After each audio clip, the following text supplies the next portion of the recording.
Greetings, friends. Wilson Hooper here with a preview of next Monday's Brevard City Council meeting.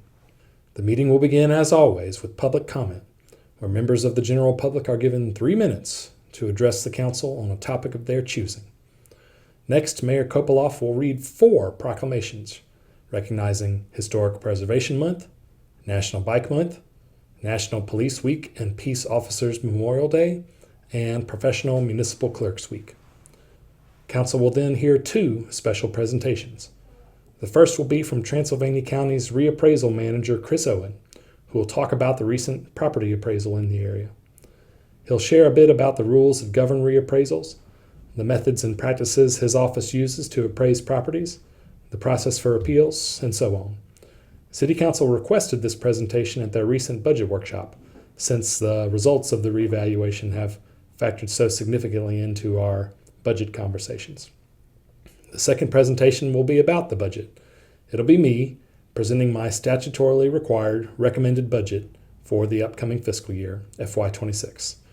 Unfortunately, Brevard is facing an austere financial picture for the year to come, but my recommended budget will preserve city services, maintain service levels, and keep our workforce fairly compensated.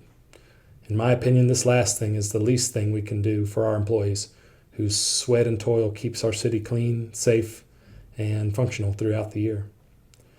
To afford this, I'm recommending, and Council has tentatively agreed to, a 2.75 cent property tax increase.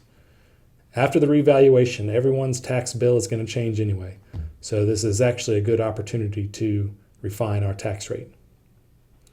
A public hearing on my proposed budget will be set for Council's next meeting on May the 19th. So make sure your voice is heard. Monday's meeting will have 3 public hearings of its own. For legal reasons, the first 2 are distinct hearings, but they're on a related topic: the voluntary annexation and rezoning of 4 parcels of property near Reservoir and Hampton Roads. The third hearing will be on a topic discussed at our last meeting, namely the Council's plan to borrow $925,000 to purchase properties off Azalea Avenue for a future low to moderate income housing development. Next, Council will be asked to take a series of ministerial actions, proclaiming Public Service Recognition Week, adopting the message displayed on forthcoming peace poles on city property as government speech, and approving minutes from 7 recent committee meetings. Next, the Council will be asked to take up the topic that was discussed at last week's public hearing, namely changes to the Unified Development Ordinance that refine the definition of retail use to include flea markets. The meeting will conclude with 3 closed sessions to update the Council on 3 court cases underway that it's a party to.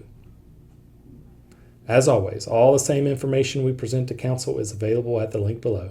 There's one small exception this week.